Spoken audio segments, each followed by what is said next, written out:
একজন সাধু হিমালয়েতে একটি সুন্দর কথা বলেছিলেন, আমার আজ অব্দি মনে আছে। দোহি রাস্তে হে মহাত্মা জি, জানো ইয়া মানো।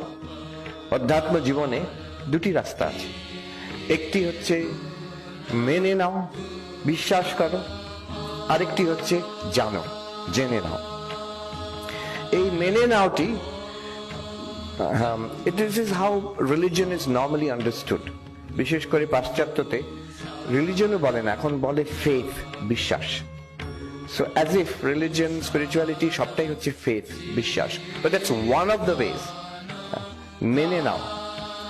আমেরিকাতে জিজ্ঞেস করবে, which faith do you belong to, or don't you belong to any faith at all? দু রকম, একটা হচ্ছে বিশ্বাসের পথ। আমি তিন রকম পথের কথা বলবো। The idea being, এই দৃগ্দৃশ্য বিবেক, এটার কি বিশেষত্ব, এটা বোঝার জন্য একটা I'll prepare a sort of background, then we will understand what this is.